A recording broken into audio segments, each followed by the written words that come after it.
धाकड़ खबर, बेखौफज़ुबां, बेबाक अंदाज। धाकड़ खबर के न्यूज रूम से मैं आपके साथ हूं अकरम रईस खान। उत्तर प्रदेश की सेंट्रल यूनिवर्सिटी है इलाहाबाद, यहां की वाइस चांसलर हैं संगीता श्रीवास्तव। उन्हें अजान से दिक्कत हुई, उन्होंने एक पत्र लिख दिया यहां के डीएम को।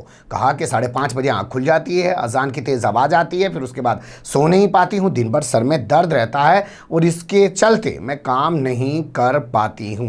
ये मामला ठंडा भी नहीं पड़ा था कि खबर पहुंच गई बनारस यानी कि काशी यानी कि वाराणसी में। यहां पर बनारस हिंदू यूनिवर्सिटी के एक स्टूडेंट ने बाकायदा ट्वीट कर दिया डीएम को, पुलिस अधिकारियों को, कि साहब जहां किराए पे रहता हूं वहां पे दिन भर अजानें होती रहती हैं, बगल में मस्जिदें हैं, लाउड स्पीकर से तेज आवाज आती है, मुझे बड़ी दिक्कत होती है। यानी कि मामला निकल के इलाहाबाद से पहुंच गया बनारस और अब मामला निकल के बनारस से पहुंच गया बलिया। और यहां तो योगी सरकार के मंत्री यानी कि सीधे अब तो लग रहा है कि सरकार को ही अजान से, माइक से यानी कि लाउड स्पीकर से दिक्कत होने जा रही है। यहां मंत्री महोदय ने डीएम को पत्र लिख दिया, कहा है कि साहब जब मैं सुबह को पूजा पाठ करता हूं, योगा करता हूं, मुझे बड़ी तकलीफ होती है और फिर उसके बाद में अपना शासकीय काम भी नहीं कर पाता हूं।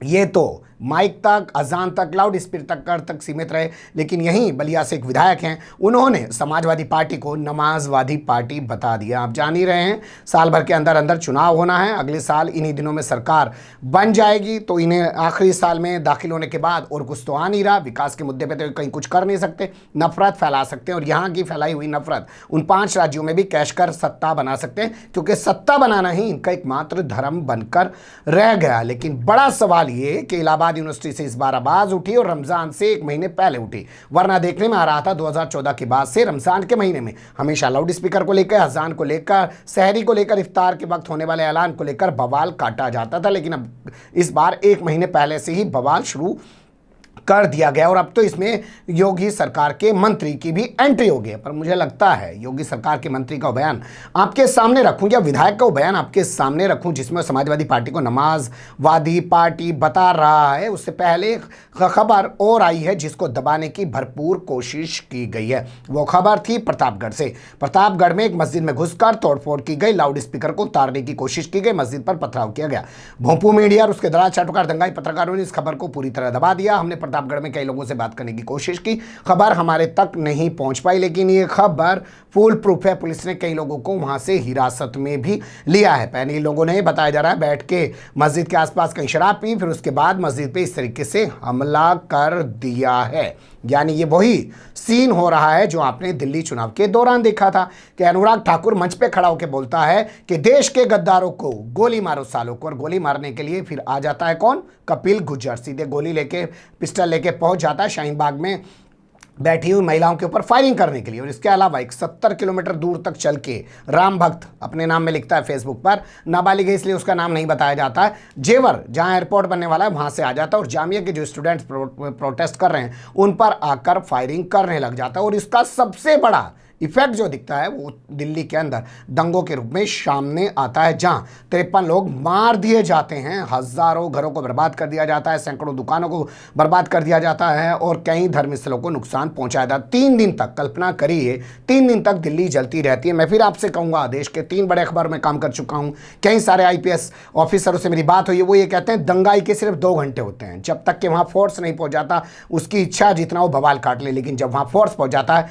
तो वो पत्ता भी नहीं हिला सकता फोर्स की मर्जी के बगैर। लेकिन दिल्ली 3 दिनों तक जलती रही, साफ दिख रहा था कि कौन दिल्ली को जलवा रहा था और किसके जरिए दिल्ली जलाई जा रही थी। तो क्या उत्तर प्रदेश में भी फिर से एक बार ऐसा ही माहौल तैयार किया जा रहा है और अजान और मस्जिद को ज़्यादा निशाना बनाया जा रहा है? इसी बीच एक तस्वीर और आई थी जिसके बारे में भी हम लगातार आपको रूबरू करा रहे हैं। वो तस्वीर आई थी बाराबंकी से।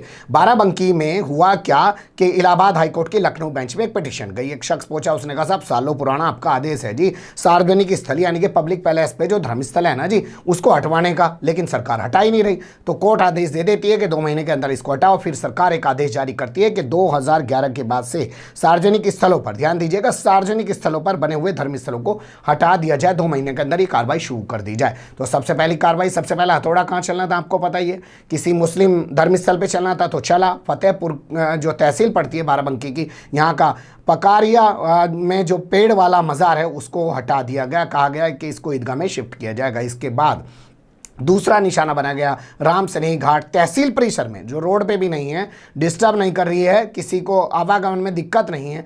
सैकड़ों साल से मस्जिद है, लोग वहाँ लंबे अरसे से नमाज पढ़ते आ रहे हैं। उस मस्जिद में नमाज पढ़ने पे पाबंदी लगा दी गई, उसके दस्तावेज कागज़ मांगे गए। लोगों ने विरोध किया, जुमे की बात है, पिछले हफ्ते की ये गया है जो, उस दिन विरोध किया तो उनको उठा के जेल में डाल दिया। और जो बाकी लोग नहीं मिल पा रहे हैं उनके घरों पर दबिश दी जा रही है। लोग अपने घर छोड़ के फरार हो चुके हैं, दहशत का एक माहौल है वहाँ। आम आदमी तो क्या, पत्रकार भी कुछ बोलने को तैयार नहीं है, क्योंकि पुलिस हर किसी को वॉच कर रही है। मैं आपसे कहता हूँ, दिल्ली में बैठ के बोलना आसान तो है, कुछ चीज़ों के मामले में तो धाकड़ खबर दिल्ली में बैठ के बोल लेता है। उत्तर प्रदेश के अगर किसी कोने में होता तो 2 मिनट में सारा धाकड़पना निकल जाता, क्योंकि यहाँ गुंडों की फौज अब सरेआम घूम रही है, पुलिस भी उसके साथ शामिल है, बल्कि पुलिस 2 कदम उनसे आगे चल रही है। वरना कहा तो गया था सार्वजनिक स्थल से हटाने के लिए, तहसील परिसर में बनी हुई मस्जिद पर पाबंदी लगाने की क्या जरूरत थी नमाज को लेकर। अब बात कर लेते हैं उस खबर की जो ताज़ा 2 तस्वीरें उभरी हैं, उन पर आपको ध्यान देना चाहिए। ये बलिया से आनंद स्वरूप शुक्ला हैं, योगी सरकार के राज्य मंत्री हैं। इनका कहना है कि बड़ी दिक्कत होती है अजान से, बहुत तेज़ जो है साउंड के साथ अजान आती है। ये योगा नहीं कर पाते, ये पूजा नहीं कर पाते, शासकीय काम नहीं कर पाते, लोग इनको लिखते रहते हैं। पहले इनका सुन लीजिए, फिर देखेंगे कि इनके इस लेटर लिखे जाने के बाद और ये बयान दिए जाने के बाद क्या सवाल खड़े हो रहे हैं। मेरे विधानसभा क्षेत्र बलिया नगर में अनेक गाँवों से, अनेक मोहल्लों से सैकड़ों लोग मुझे अनेक बार शिकायत करते हैं कि उनके बच्चों को, जो बुजुर्ग हैं उनको, और जो मस्जिदों के पास में विद्यालय हैं, शैक्षिक संस्थान हैं, या सभी लोगों को जो इनके 5 समय नमाज के समय अजान होते हैं, बहुत ऊंची आवाज़ में इनके मस्जिदों से लाउडस्पीकर से आवाज़ें आ रही हैं, जिस वजह से लोगों को बहुत परेशानी हो रही है। मुझे भी, मैं सतनी सराय में निवास करता हूँ, काजीपुरा की मदीना मस्जिद से, और वहाँ 3 मस्जिदें और हैं, लगातार सुबह 4 बजे से और दिन में अनेक बार मस्जिद में निर्माण के लिए, चंदे के लिए और अनेक प्रकार की सूचनाएं बहुत तेज़ आवाज़ में इनके मस्जिदों से चलती है। सुबह के समय तो मुझे भी ध्यान, योग, पूजा पाठ करने में, और उसके बाद जो मेरा शासकीय काम शुरू होता है 9 बजे से, उसमें भी अनेक बार मुझे बाधा होती है। मैं अगर कहीं फ़ोन करना चाहूँ, किसी से बात करना चाहूँ, तो उधर मेरी बात लोग सुन नहीं पाते हैं इधर की आवाज़ के कारण। तो इन परेशानियों को देखते हुए मैंने जिलाधिकारी बलिया को माननीय उच्चतम न्यायालय और माननीय उच्च न्यायालय के पूर्व में दिए गए विभिन्न दिशा निर्देशों सहित जिलाधिकारी बलिया से मैंने आग्रह किया है कि यहाँ पर जो लाउडस्पीकर लगे हैं, अधिक मात्रा में लगे हैं, तो उन्हें उतारे जाएं, और जिस आवाज़, ध्वनि इनकी निश्चित रूप से सीमित कराने की आवश्यकता है, इसी संबंध में मैंने जिलाधिकारी बलिया को कहा।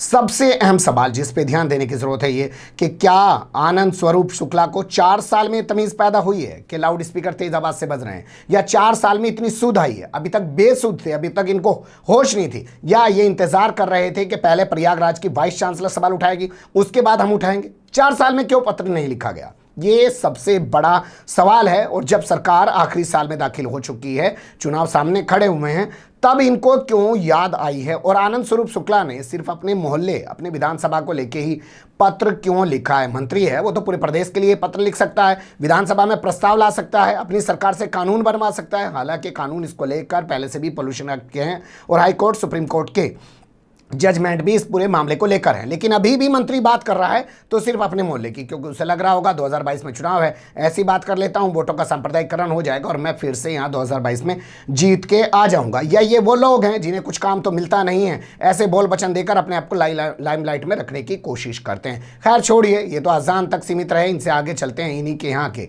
एक विधायक हैं, धनंजय कनौजिया उनका नाम है। उन्होंने कहा, साहब समाजवादी पार्टी जो है वो असल में नमाजवादी पार्टी है। सुन लीजिए विधायक की ज़बानी से। उन्होंने 2012 से 2017 तक एक व्यक्तिवाद, परिवारवाद की सरकार चलाई है। समाजवादी पार्टी सिर्फ नाम है, वास्तविकता यह है कि वो परिवारवादी पार्टी के मुखिया के रूप में अपने आप को उन्होंने तैयार किया है। नमाजवादी पार्टी के मुखिया के रूप में उन्होंने खुद को तैयार किया है। और आज जब वो विपक्ष में हैं तो अपनी टूटी साइकिल चलाते रहें, जिन्होंने खुद वो 2017 के चुनाव के पहले तोड़ने का कार्य किया था, उसी साइकिल को लेके चल रहे हैं। और किसी भी तरह की रचनात्मक भूमिका विपक्ष के रूप में उन्होंने नहीं निभाया है। तो उनकी भूमिका उस समय भी सरकार में रहते हुए भी वैसी थी और विपक्ष में रहते हुए भी वैसी ही है।